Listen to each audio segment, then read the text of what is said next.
So, 1969 or 70, we decided to play a prank on Barry Melton, guitarist with Country Joe and the Fish. And what we were going to do was hot rod his little Fender Princeton and make it into some untamed beast. So I carefully looked at it, measured everything, and here's what I ended up doing. I absolutely stripped the chassis so there wasn't one nut or bolt left. Well, just the control panels on the front. Cut it all up and installed some great big heavy-duty transformers and basically rewired it so it was kind of a hot-rodded version of the famous 410 basement circuit. Then I cut up the cabinet and very carefully, and I could see that you could just barely squeak a 12-inch speaker in there, a JBL D120. That was the hot ticket those days. It was a great speaker. And I managed to cut that all up and get it all put back so it looked absolutely pristine and untouched. And it seemed to work really good, so I hauled it out to the front of the store. This would have been Prune Music, of course, in Mill Valley this time. We'd moved from Berkeley. And who should be hanging around except one of the local guys, a guy named Carlos Santana. Although he wasn't so well known in those days, nobody was, really. And I asked him to say, "Hey, Carlos, would you play through this amp?" And he said, "Well, it's just a Fender Princeton." "Well, no, I want to hear what this sounds like." And he said, "Well, man, it's just go ahead, plug in and play. I think you might like it." And man, he did like it. He just wailed. Matter of fact, he got a flash of inspiration, and well, I remember there were people backed up blocking the sidewalk because he just played and played and played, and it was incredible. And when he finished, he just smiled and said, "Shoot, man, that little thing really boogies." Well, and that became the name.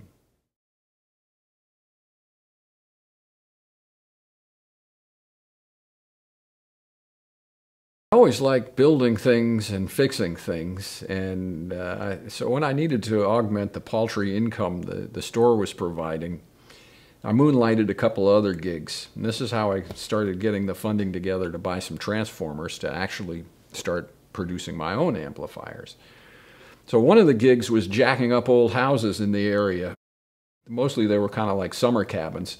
You have to jack them up, dig a foundation, pour concrete, and put them back down on the foundation. At any rate, the other gig moonlighting was rebuilding old Mercedes-Benz engines.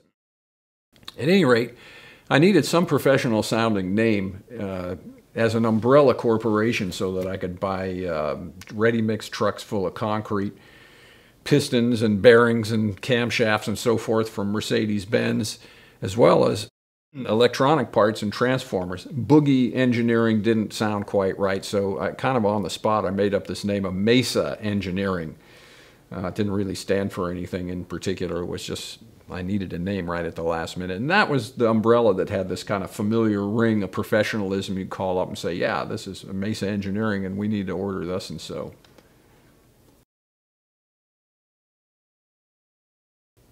Anyway, the first amp to wear the Mesa badge was a bass amp.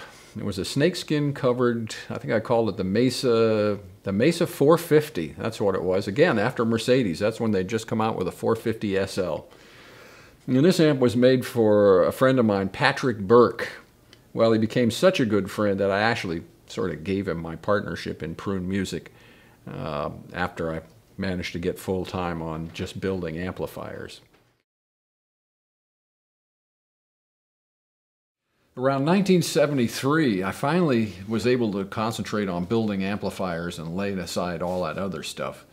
At first it was just me doing everything, and then it was me and my wife, and then my wife and some neighbors, and I remember hauling Mike Bendinelli down, he was painting the ceiling, and I hauled him down to the shop to show him how to replace a bunch of filter capacitors that I discovered were sketchy and not too reliable.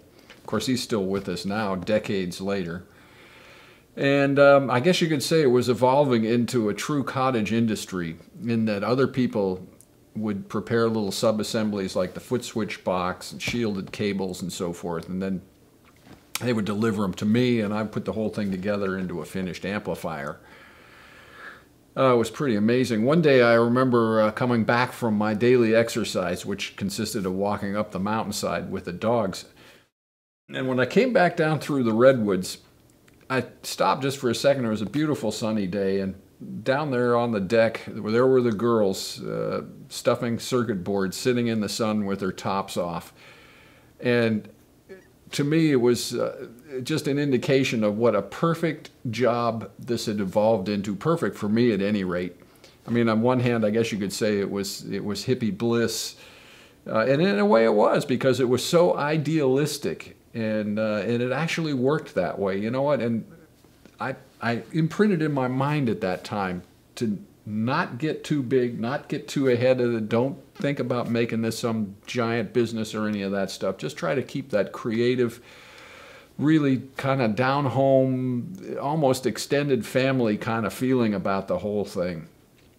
So, gee, altogether, by the time we left that house there, it had grown into about a 4,000 square foot mini industrial zone with a wood shop and an electronics shop and a loading dock and a couple of offices and several full-time employees. God, it was just nuts. We were actually building and shipping amplifiers to 37 foreign countries when we left there.